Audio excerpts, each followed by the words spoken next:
we're all busy. Here, sorry.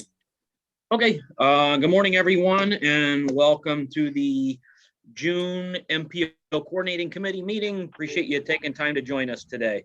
At the beginning, we have an opportunity for a public hearing. Is there any public hearing?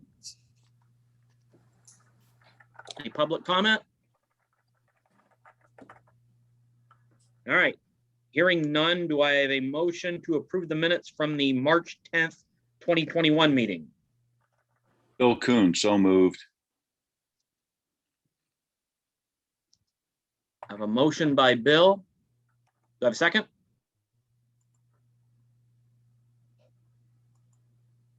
This is Matt Waldinger. I'll second. All right, second by Matt. Any discussion? All in favor? Aye. Aye. Aye. Anyone opposed? All right, thank you very much. Now we turn it over to Brandon for some 2021 tip information, some modifications, amendments, and then Emily's going to bring us up to date on some vote results as well. But Brandon, if you're ready and available. Oh, thanks, Tim. Yeah, good morning. I just wanted to highlight, I know in this chart I have basically all the tip modifications since that were included in also the previous TAC meeting that we had last month. So really the only two administrative modifications that were added were the last ones on, I believe it's page 3 of that. So I'll just highlight those quick. There was an administrative modification to the Erie MPO 2021 tip to increase the Beckman Road I-90 construction phase. $20,000 in state 185 funds were added in federal fiscal year 2021, and cost savings from the SR 3006 Crossingville Road construction phase was used as the funding source. The administrative modification number 9 was to increase the SR 20 Zook to Chestnut resurfacing project on the construction phase. That $320,000 in federal STP funds were added in federal fiscal year 2021, and $80,000 in state 581 funds were added in federal fiscal year 2022. Funds from the secondary project, the US 20 Zook to Chestnut Street, that will be MPMS number 99729, construction phase were used as the funding source for this. Now, if you folks can remember, that was the project that was basically split into 2 separate projects to be able to cover the resurfacing this year. And Emily, did you want me to move on to the amendment then, or did you have anything to comment on that? Nope, that sounds good. Okay.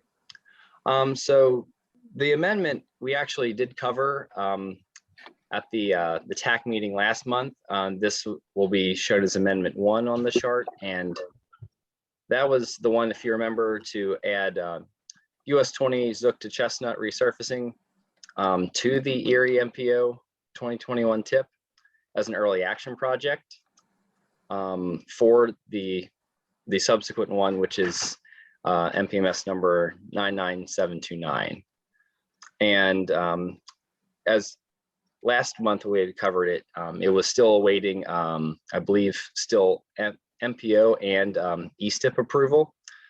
But as of 5/10, so May 10th of last month, it received the MPO approval, and the ESTIP approval was approved on May 14th of last month.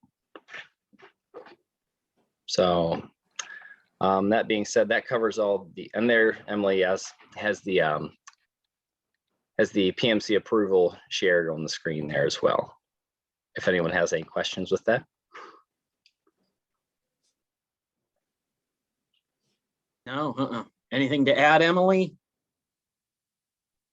No, just I wanted to say thank you for everyone who did participate in the e-ballot vote. This is the tally.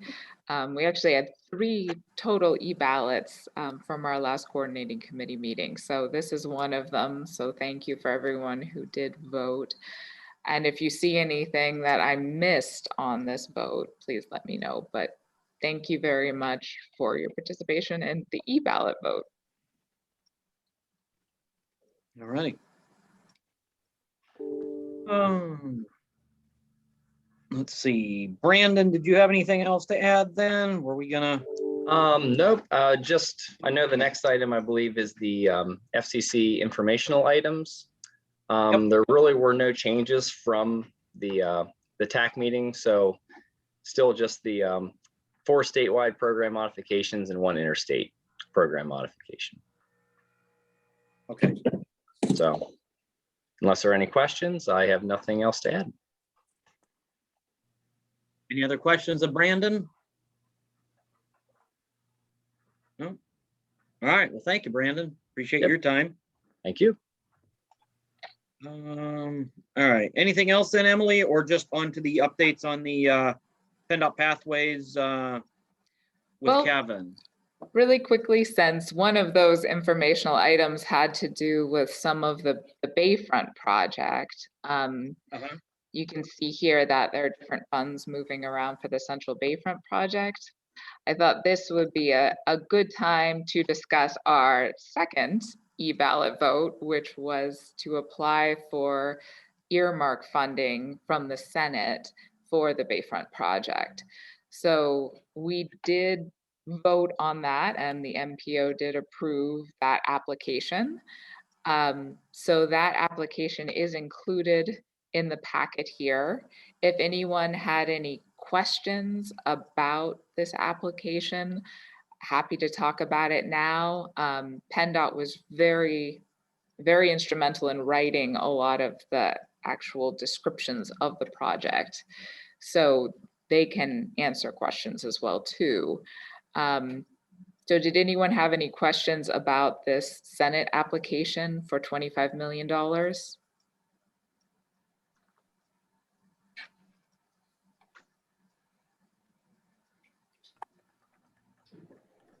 All right, hearing none, that's fine. And these are the vote results for that email ballot vote.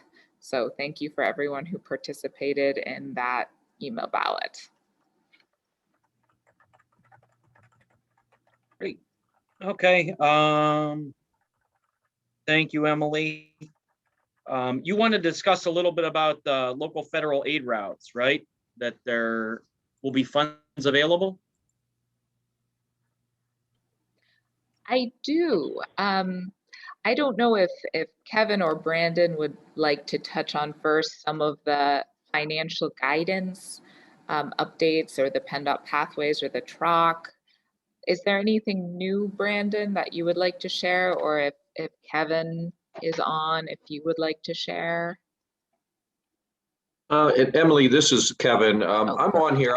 I'm prepared to take a few minutes to talk about federal, state funding, TROC, Pell, pathways, if that's okay. So we can, I can go over some of those items, and then we can move on to the local federal aid discussion. Sounds good. Okay, Yeah, great.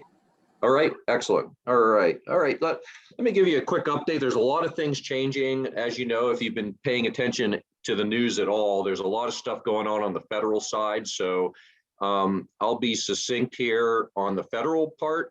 As you know, we're currently operating under a 1-year extension on the FAST Act. The hope is to get a multi-year surface transportation reauthorization bill passed.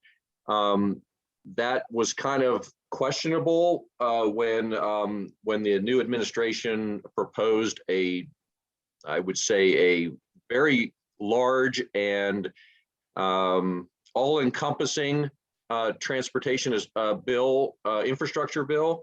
And obviously that's been back and forth in the news. If you've been following that, there's been concessions on both sides with regards to the amount of money to be spent. The infrastructure committee, the environmental and public works committee came out with a bill it's called the Invest Bill. So it's always important to remember acronyms because we're currently operating under extended FAST Act. The new bill right now, and we'll see what happens with this, but this actually is discussions of a reauthorization bill, which is good. There's not a lot of common ground on it yet.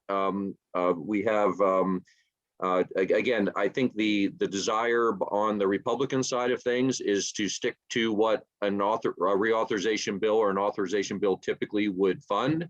And there's the president and the Democrats are really pushing to expand that. So so again, it's kind of there's a difference in philosophy here, but we thought they were pretty close, but yesterday there was an announcement that they were not close. However, there is a meeting today with the Infrastructure Committee to talk through what we're currently calling INVEST. That acronym is Investing in a New Vision for the Environment and Surface Transportation. So discussions are going on. It's at 547 billion. Obviously, the devil's in the details. So keep your ears and eyes open to the news. I expect that it's changing almost daily. So again, keep your eyes on that. So again, a lot of changes going on the federal side. So we're hoping they get to something. Obviously, what we would like to see as Pennsylvania is to see a reauthorization bill passed so that we know what we have to look forward to in the upcoming programs, and so that Brian and his group can get on with doing good things with our infrastructure. So that's everybody's goal, and I'm sure folks up in Erie and with the coordinating committee and everybody around would like to see that as well. On the state side of things, we're still moving forward with the Pennsylvania environment, with the environmental linkages and what we're calling TROC. I will say that Senator Langerholk, he's head of the Transportation Committee on the Senate side, he has come out against the tolling of bridges as part of our Pathways program, as part of our proposal. And I say that's Penndot's proposal and the P3 board's proposal to toll 9 bridges across Pennsylvania. So he's come out against that, but he has offered up a proposal. And here you go. Here's another acronym: Drive Smart. So this is delivering reforms and investment for vehicle efficiency and supporting motor carriers, airports, rails, and transit.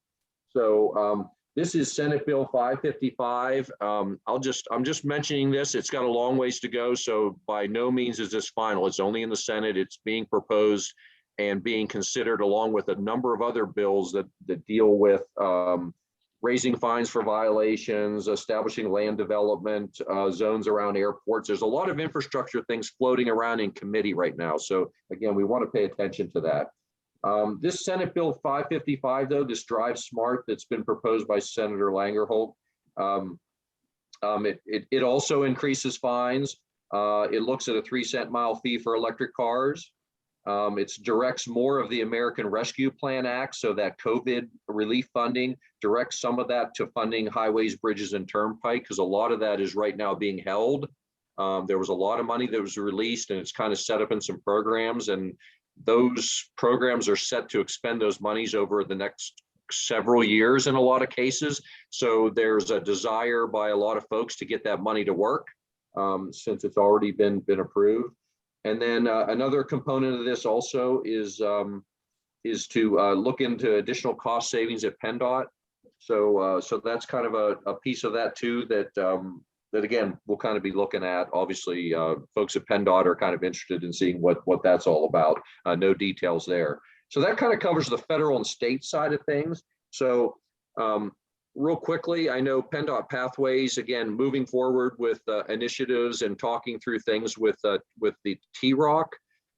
There have been a number of discussions there. A lot of those discussions are aligning with some of the things in Senator Langerholk's proposal in Drive Smart, looking at other alternative funding options. So I would encourage you to go to the Transportation Revenue Options Commission, and this is where I usually have Brandon put a link to the website out there for everybody in the comments so that you can get the latest information out there. So I would suggest you go there instead of taking a lot of time to talk through some of those details, but there's a lot of proposals out there.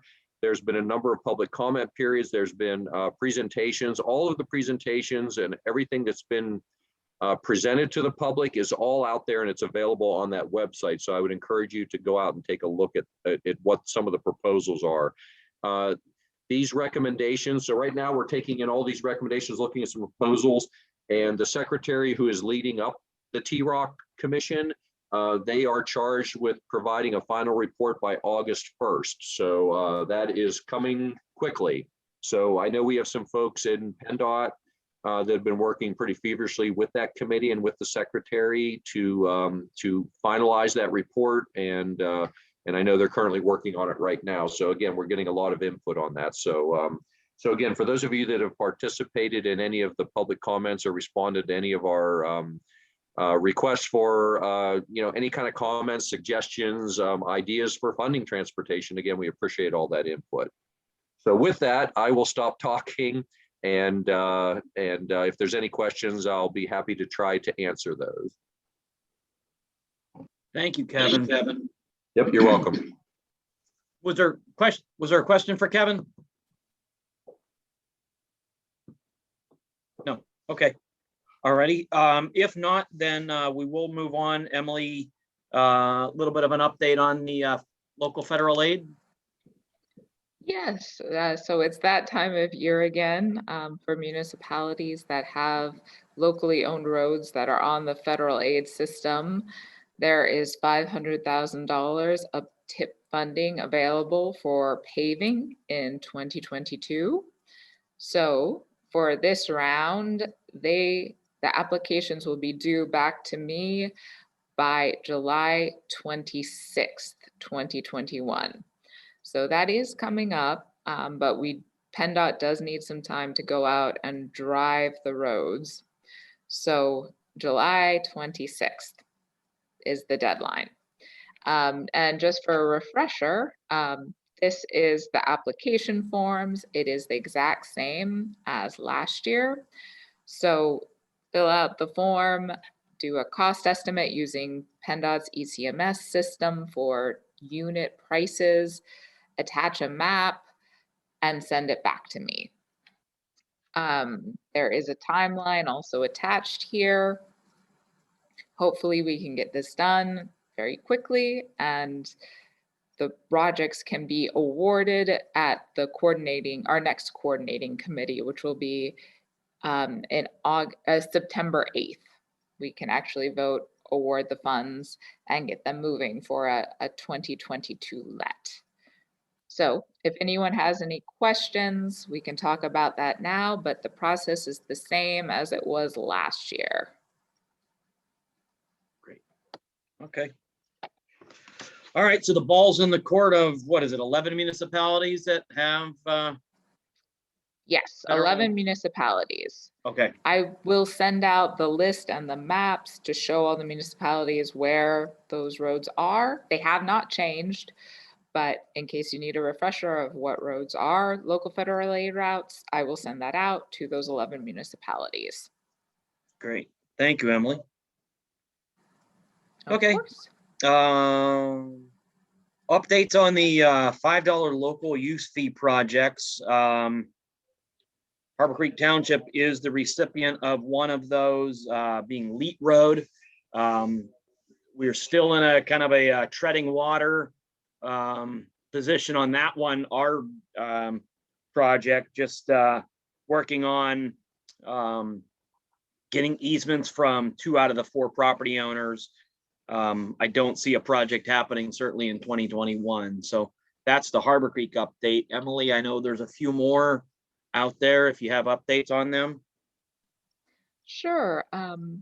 Eder Road in Green Township is in the same place at the moment. They're waiting on some design issues for that bridge. There are 2 others that are just starting. In Waterford Township, they just hired an engineer to do their engineering. And in Elk Creek Township, they're putting out an advertisement to get an engineer in to help them with their bridge.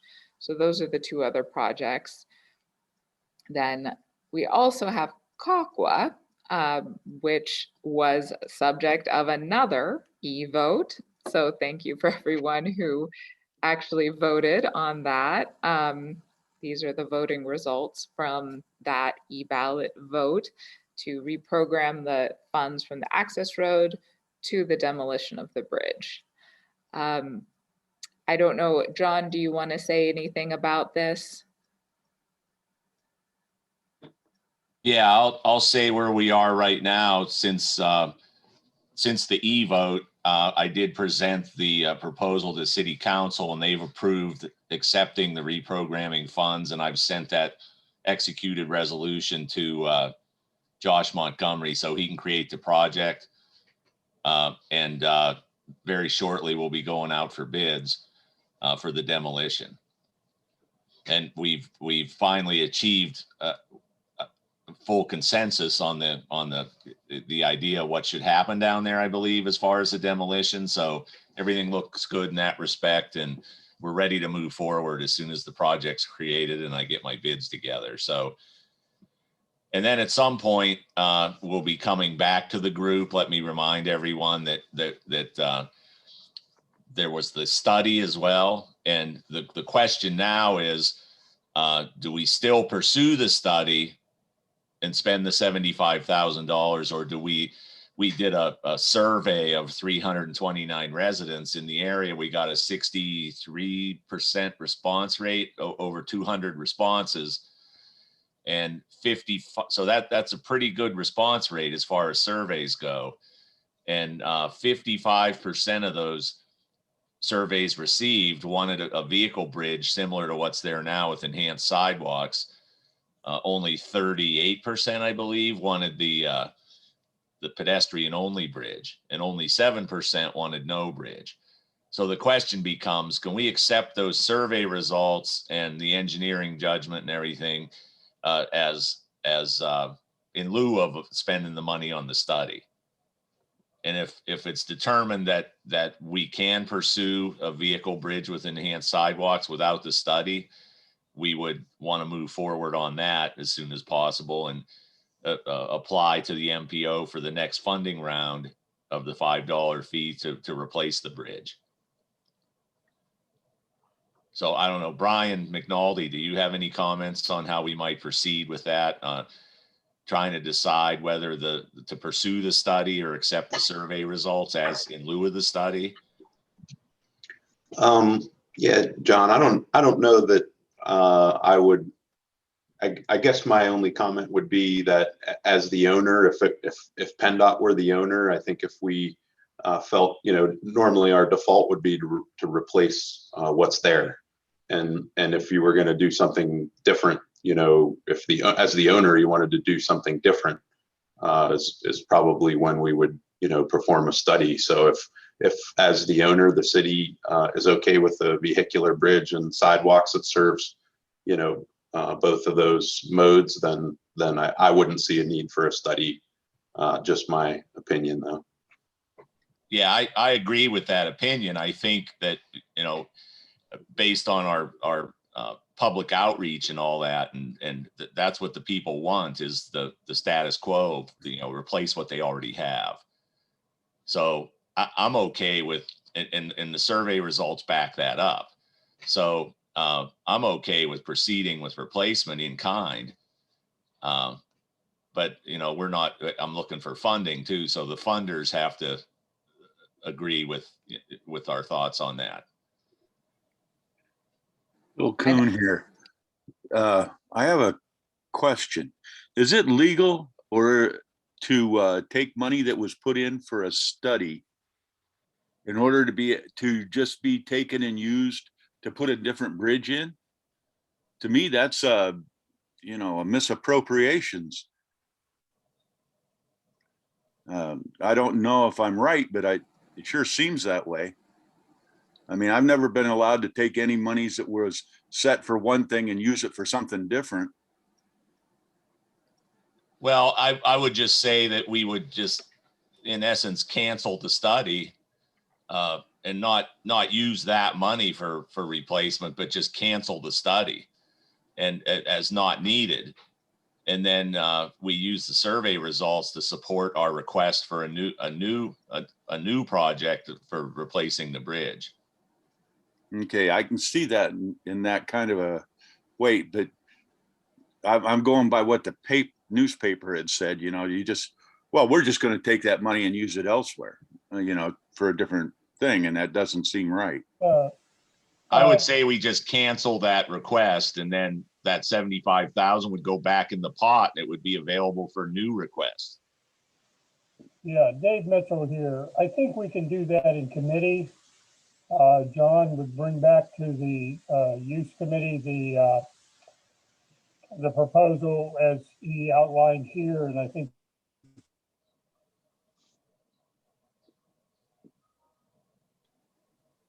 sorry about losing the sound. The committee would then make the decision to pass back to the MPO. Am I right, Emily?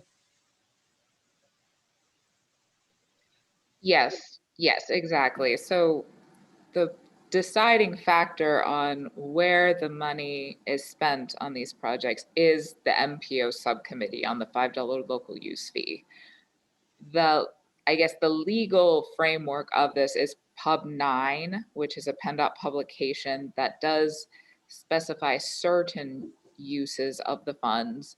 For example, you can't use the $5 local use fee for just sidewalks that are outside the public right of way. That's one of the things they say you can't use it for, or historic sites. So there are some framework things that Penndot gives us, but in the bridge world, since we're looking at correcting structural deficiencies of bridges, really there is a lot of discretion that we have as the MPO to decide what actually gets done with the money. So whether it's a study, whether it's a demolition, whether it's a rehab program, that is really in the control of the subcommittee, the TAC, and the coordinating committee.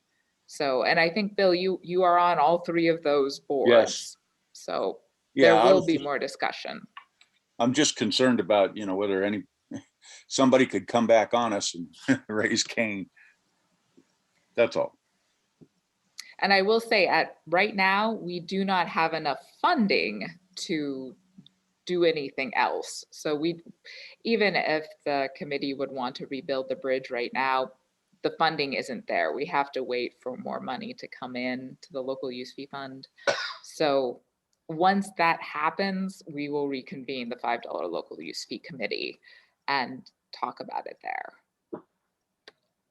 And the public is aware that through our public outreach and our surveys that, you know, the public was asked to support or not support a demolition, and 88% of them supported the demolition, but they were also notified that it could be a period of time where they would have no bridge because of the funding gap. So everybody understands that they clearly want the bridge demolished and the safety hazard removed in lieu of the access road, which turned out to be a big mistake. And that's where the study was coming in, because with the access road, the intent was to maybe review a rehabilitation option, because that would buy us time. But that whole thing was widely opposed. So that's why the study isn't really needed anymore, because the rehabilitation option, I think, just came off the table. And so we'll go from there. I mean, we'll take it down. We'll see what funding becomes available in the future. But the public is expecting to have a bridge replaced there. They just know that it could be a period of time to wait for the funding. Okay. Anything else on that, Emily? No, I have nothing else. Does anyone else have any comments or questions? I'm sure there will be more talk about this in the future. I would imagine so. Yep. Well, thanks for the update, John. Appreciate it. Yeah, and working with Josh Montgomery, I want to move this demolition part along as quickly as possible because this bridge cannot weather another winter. So it has to come down this summer. So that's what we're targeting. Okay. All right, sounds good. Okay, moving on, Emily, we got, what, another few days on the survey that's available for the long-range transportation plan. Is Scott Thompson Graves with us today to give us any sort of an update, or do you want to pass on information from him? Yeah, unfortunately, Scott had a conflict, so he is not here, but he did send me Okay. some of the preliminary results from the survey that I can share with the group now. The survey is still Great. open, so if anyone hasn't taken it or hasn't shared it with their constituents or their groups, please do. We are getting a lot of good responses. There were, I think, 422 responses as of yesterday. So we are getting a good amount of people taking the survey, but anyone who wants to is still welcome until the 11th.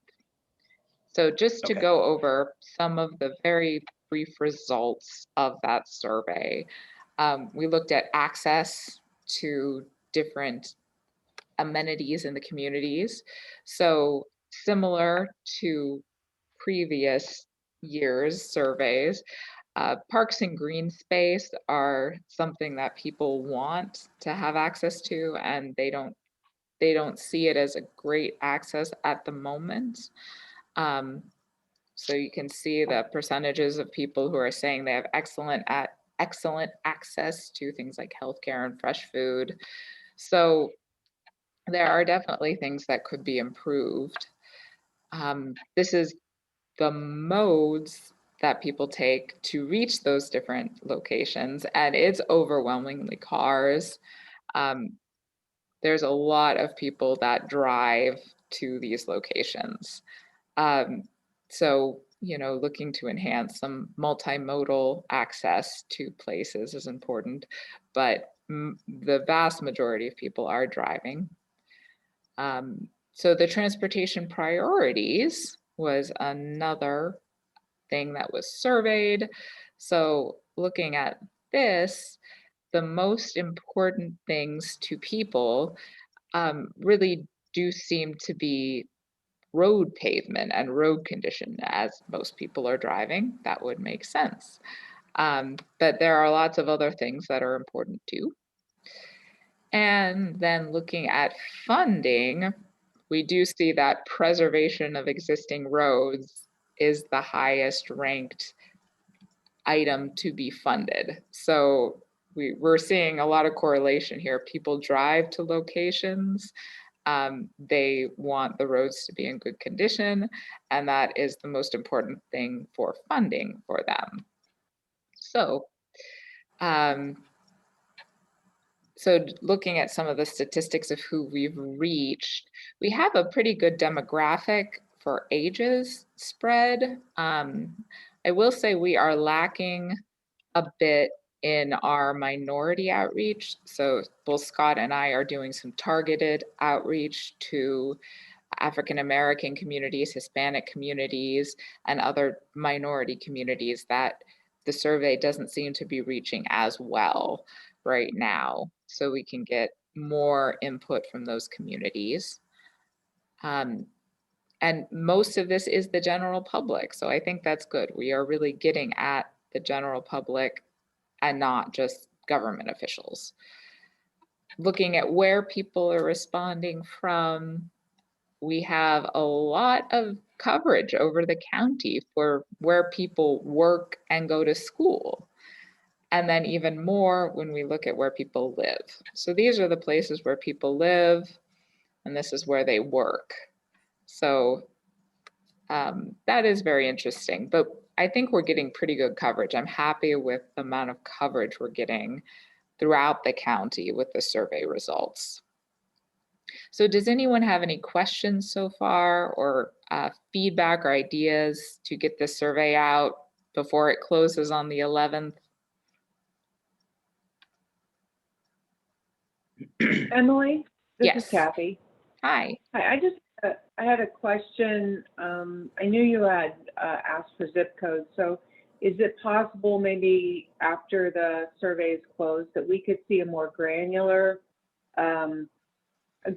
research of what the answers are, what the responses are in the urban core compared with the more rural areas of the county? I'd be interested to see if that changes as far as, you know, what's important and things like that.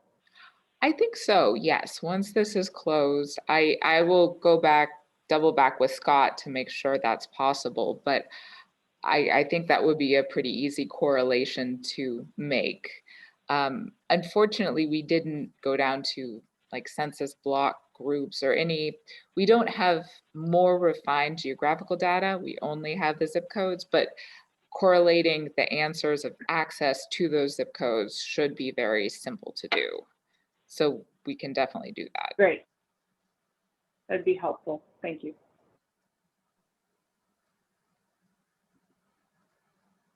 Okay.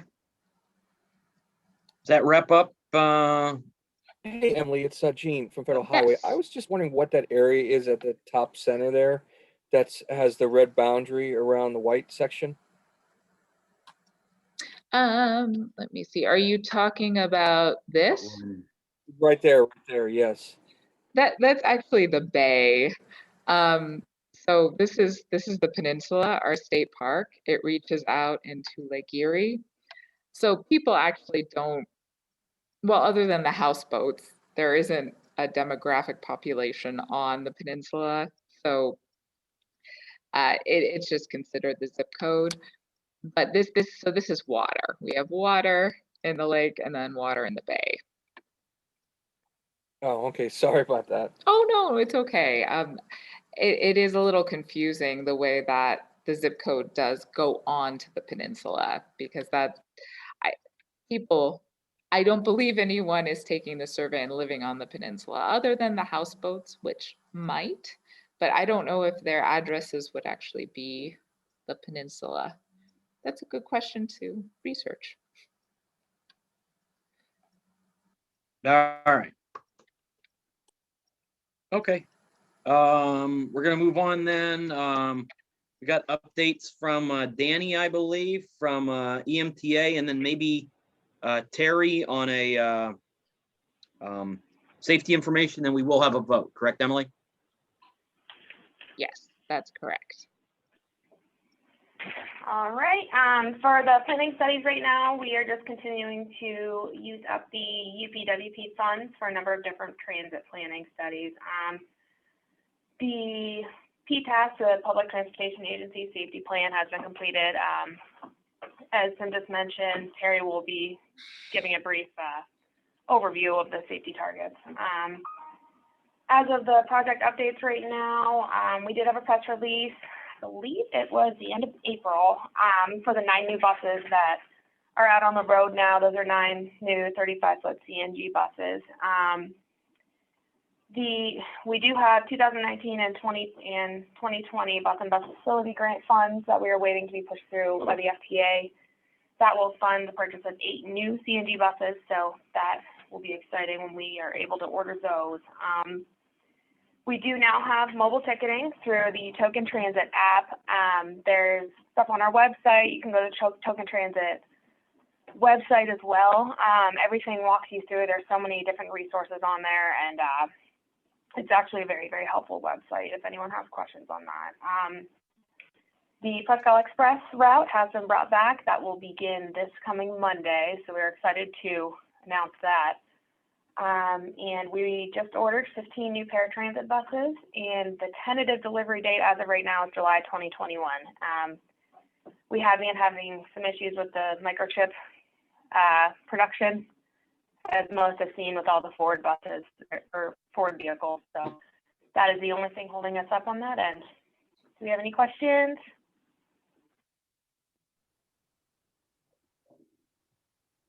Any questions of Danny?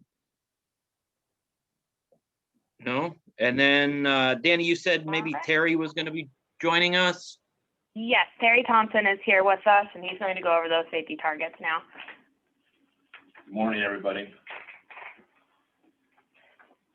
Good morning. Yeah, as far as the ESP plan that we have implemented as of last July, we, within our system, since I've been brought on board, have kind of implemented and changed a lot of different things for easy trackable in more real time. As we all know, that word COVID kind of hurt us pretty bad all the way around, and our projections are all based on the National Transit Development Authority and FTA.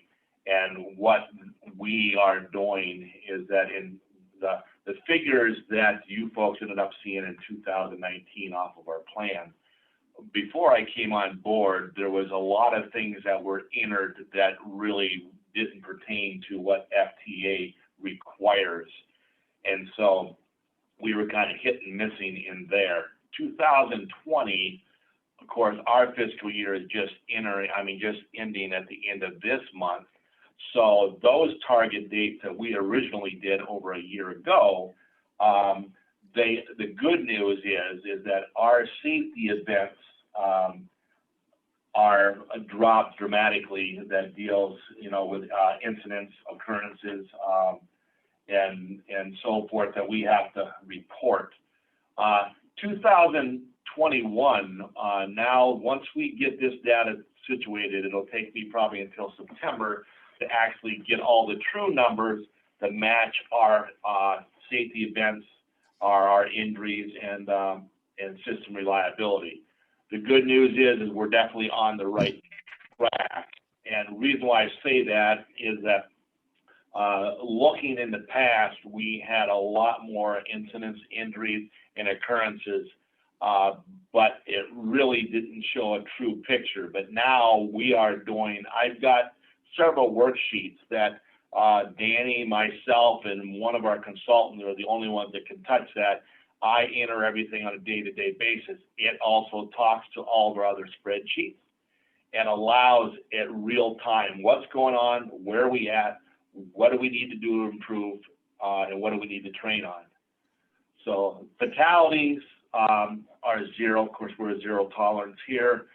Injuries are dramatically down, and investigations are up because everything that happens per day is investigated by my team, no matter how small it is. That's the only way we can keep track of what we need to do to help better EMTA. So I don't know if there's any other questions, but this is an all new system, of course, I have 42 years of background in writing documents and dealing with OSHA compliance. And this through the SMS is a lot like that. What it is, it's making us all accountable, and that's great. But we also have to make sure that it's a living document each and every day. We have monthly meetings with our tactical teams, our ad hoc committee, and keep things moving ahead.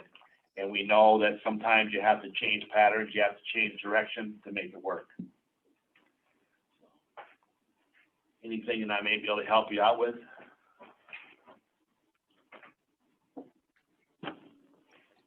Well, Any questions for, go ahead, Emily. no, I was just going to say, so I recently was informed by Penndot in Harrisburg that we as an MPO need to adopt the safety targets of EMTA that you have created. So we have been adopting safety targets on other things. So PM1, 2, and 3, which are things like pavement condition and safety for driving on that system. So we also have to adopt these targets as an MPO.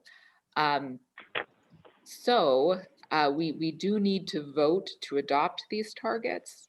So if anyone has any questions about how they were created, now is the time to ask before we actually vote to adopt them.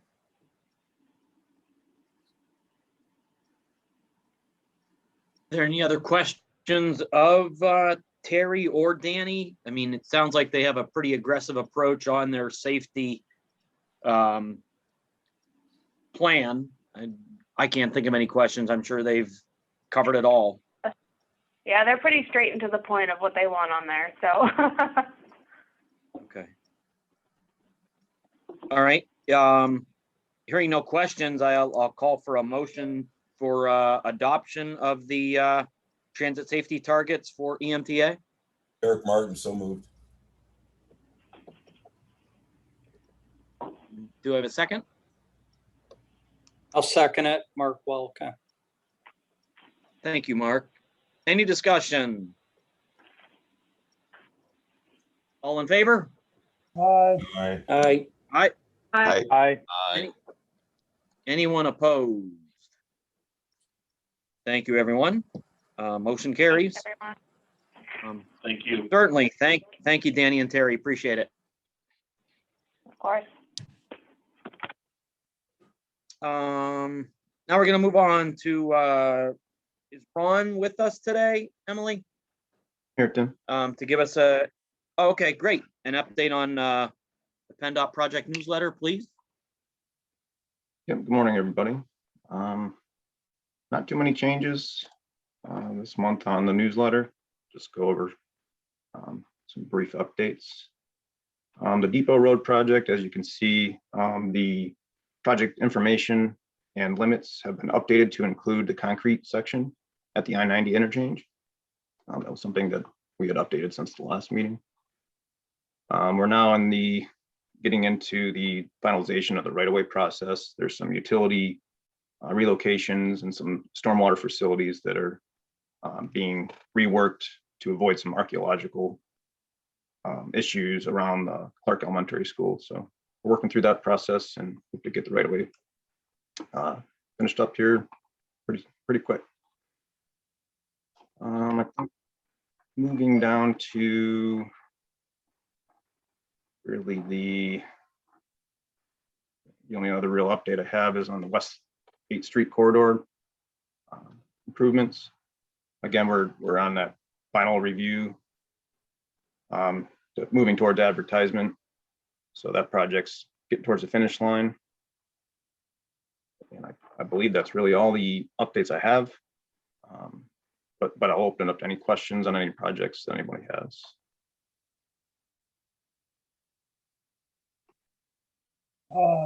Ron, just a comment on the Corey Airport. We do have the switchover now for the new operators of the airport. So hopefully we'll be able to bring that project back into focus. Great, thanks. Thanks, Dave. Ron, I mean, you do think that Depot is a possible let first quarter of next year? Yes. Yep. We're okay. Yep. Moving towards that. Yeah. Great. Things are starting to cut loose, and yeah, we're finally getting somewhere. So. Cool. Thank you. Yep. Hey, good morning, Any everybody. Yeah, this is Tom Hey, McClellan. Tom. Tim, how you doing? Wonderful. Yeah, how are good, you? Thanks for joining us. Good.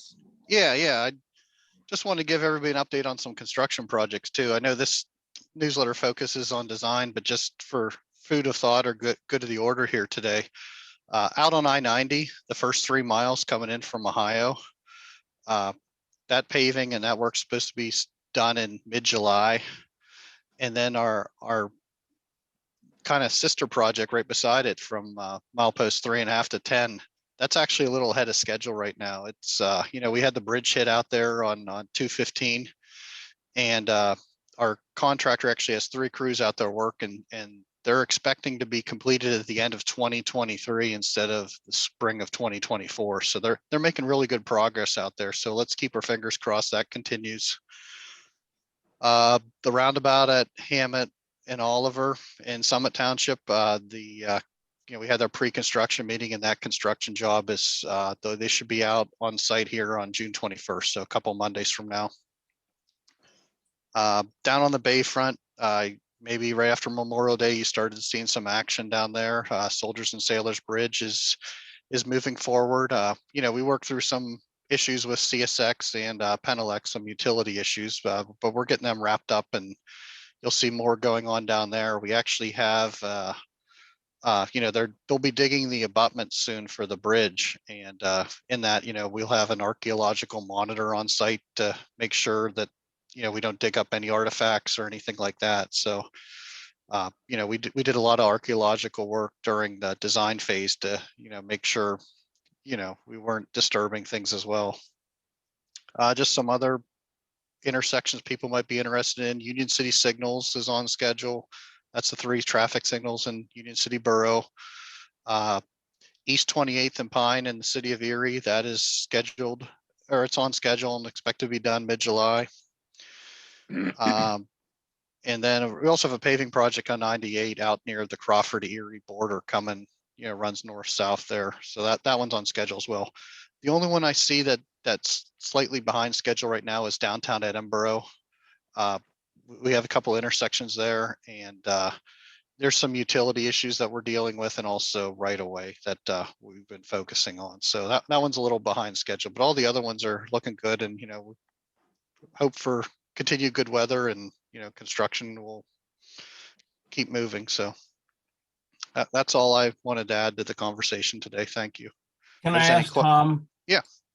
Tom, for in Edinburgh, we're behind schedule. I know today I can't be there, but we have the pre-construction meeting for one, I think for Waterford, which is the federal aid route. I don't know why we schedule it for the same time as this meeting. But do you have an updated schedule when we think we're going to start actually working in those intersections? And which intersection are we going to do first? Yeah, I don't have that information in front of me. I'd have to check with our construction unit. Because as we push back to the summer, we're going to start running into the university, and we're going to start running to homecoming with 6,000 people, and that intersection at Waterford in Ontario, and 6N, it becomes a little bit more dicey. Right.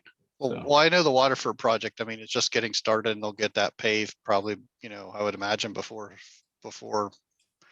August, before school gets in. But the main through town on 6N, that's the one that I was talking about, that's slightly behind schedule. No, I know, but that Waterford also goes to that intersection. It does at Ontario, right? And we have a parade, and we have, like I said, 5,000 to 6,000 people coming to town for that day. So I think I do think in the next month or so we need to get some semblance of a schedule. And I understand your right of way issues. I've been working with the one issue that we have, but we'll stay in touch and work through any coordinating your events and with the construction projects there. So we'll continue with that. All right, thanks, Tom. Thanks, Tom. Any other questions for Tom? Nope. All righty. Carrying on the Penndot theme, I think Courtney, you're going to give us an update on the transportation alternatives.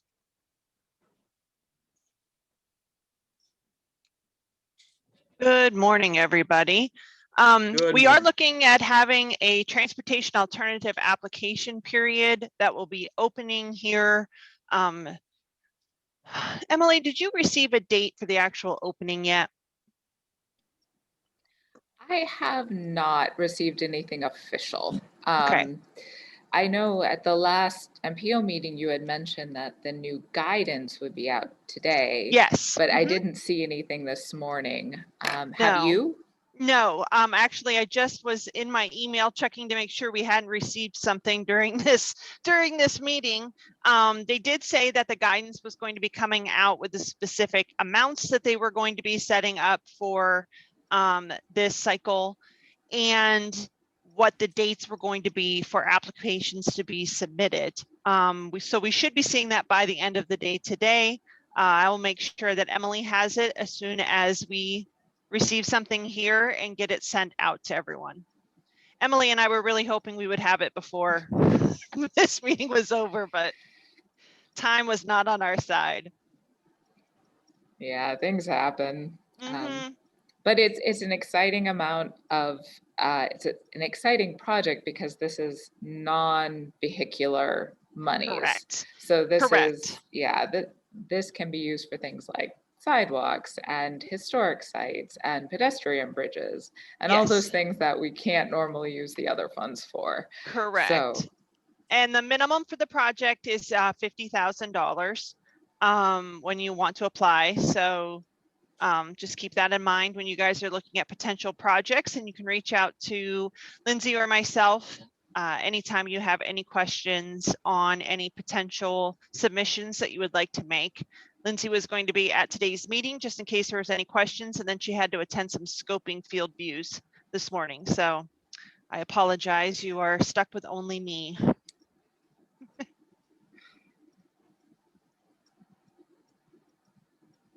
Well, we're thrilled you joined us, Courtney. Oh, Thank you. thank you. Emily, did you see my message about the 12th Street corridor? I don't believe I did. What was it? I just wanted to see if it was okay if I gave everyone an update on that project. It was supposed to be let on the 24th of June, and we are going to have to delay the letting, and we are going to have to come probably in the form of an e-ballot for an increase in funding, but we have everything lined up. And I just wanted to give everyone an update on what was going on with it, so that when we did ask for an e-ballot, you guys wouldn't be caught off guard with what we were asking. It's kind of all transpired in the last 48 hours or so on where we were able to find our money. So the 12th Street Corridor project, we are looking at about 12 intersections on 12th Street, where we're going to be updating all of the signals and signs at them. And when we had initially programmed the project, we had taken the funding amounts off of the traffic study that we had done in the area. And surprisingly, it actually was very close to the amount. Right now, we were within $50,000 for each intersection, but when you times that by 12, that's just a little over $1 million that we need to fund each one of the intersections. We also needed to add some adaptive technology, not for the actual signals, but so that we could incorporate them into the Penndot signal software. So we had to include that cost in the project. And then central office gave us the okay to add the 2 ITS boards that we were looking at on the Bayfront in 79 to incorporate them into this actual construction project. So that totals approximately $750,000 to $800,000.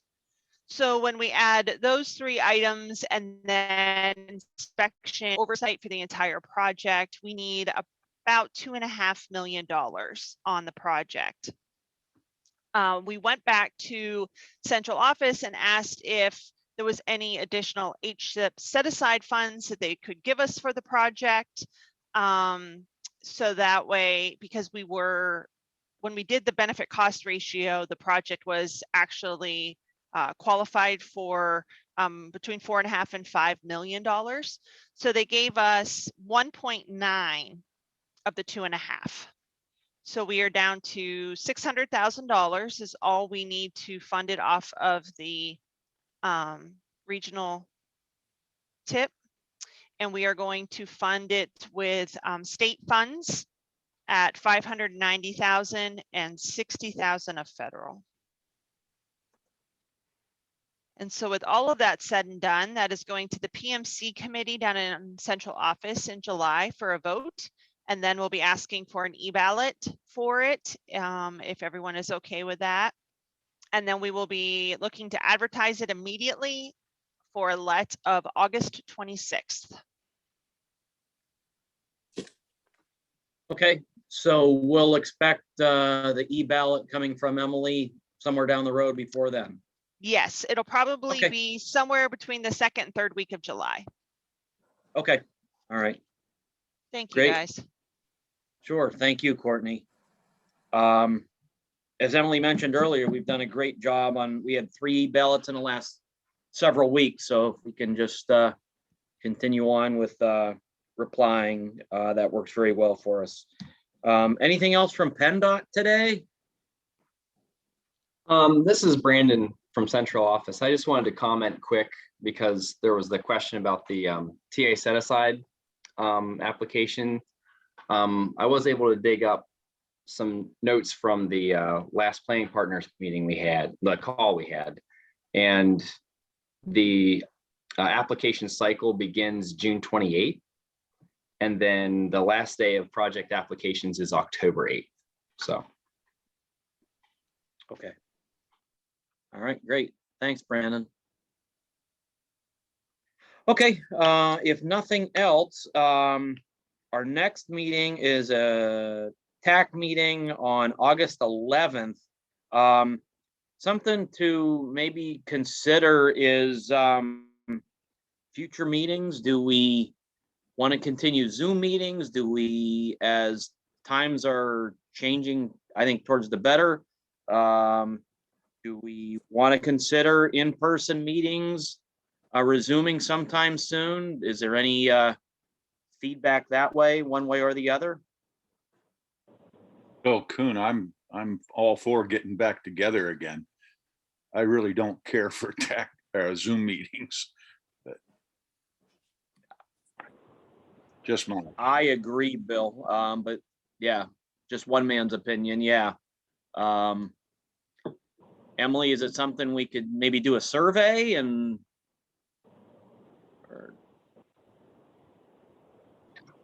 Yeah, I actually I created a poll. It should be on the screen right now. That was not planned, but well played. So hopefully people can respond right now and we'll get a consensus.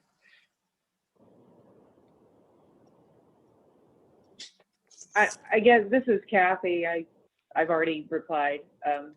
I think I like the ease and availability of virtual meetings. I can attend because they're typically held somewhere close to where I live. So I could certainly attend in person, but I know sometimes we have people come from an hour or so away. I don't know how long Brian has to drive, but anyway, maybe a hybrid is a better compromise if more people want to attend in person. But I appreciate the virtual meetings. But if some people feel like they actually have to be in the room to talk to other people, then I can understand that. But that's my 2 cents. Yeah, Kathy, thank you for I that sit on a comment. state board review board, and it's been virtual. It's been very nice not to have to drive to Harrisburg to attend those meetings. So, and saves a lot of money from the taxpayers in my mind. But can you hear me, Emily? Dave? Yes, I can hear you. I think for the future, we'll always have hybrid meetings. But I do think that we need to get back sometimes to at least once or twice a year, we need to have the personal contact. So I think hybrid is probably going to be a fact of life forever now. So I will say before we had always a call-in option for people like, if you remember Dan Keene, the former Brendan, used to have to call in from Harrisburg. So we always were kind of a hybrid, but hopefully we can also have a virtual option like this so people can actually see the meeting materials as well as talk on the phone. I think that's the consensus I'm hearing, that this type of format with Zoom is a better way to be hybrid than just the call-in option. Is that what people are saying? Emily, that's what I'm saying. Okay. So thank you for putting a much better format, because I remember the call-ins from our Penndot partners, and sometimes the conference calls didn't work very well. It was hard to hear, and we never really had the displays like we do now. So this is much easier and better.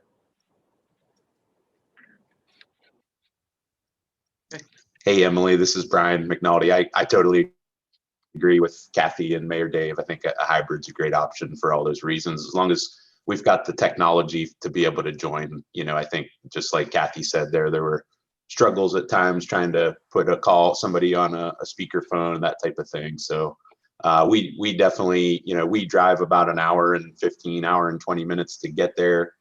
We're happy to meet in person, on occasion, but the virtual option is really, very, I think, efficient and effective. So appreciate the option. Thanks. What's ironic about the vote is we do have a hybrid vote, 31 to 31. So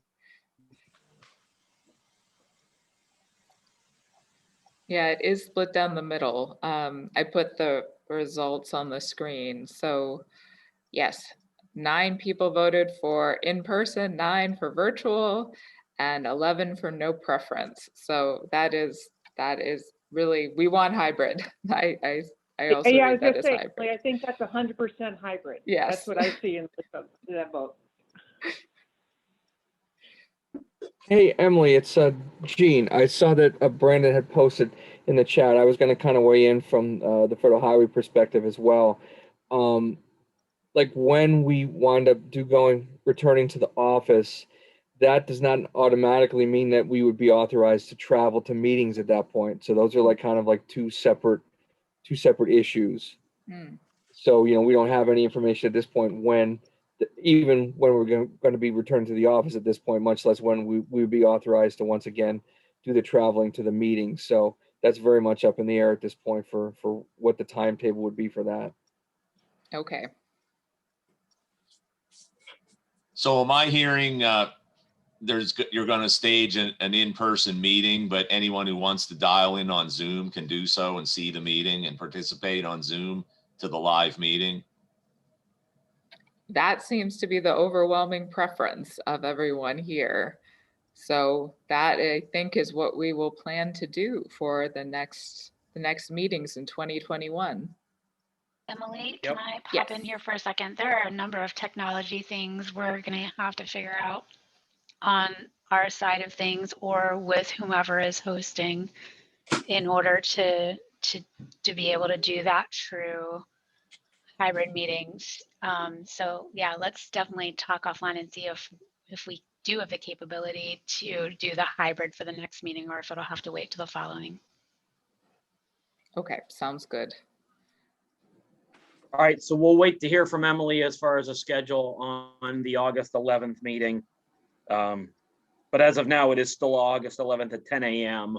And we'll go from there. Anything else for the good of the order today? Do I have a motion to adjourn? Bill Coon, so moved. Fantastic. Thank you, Bill.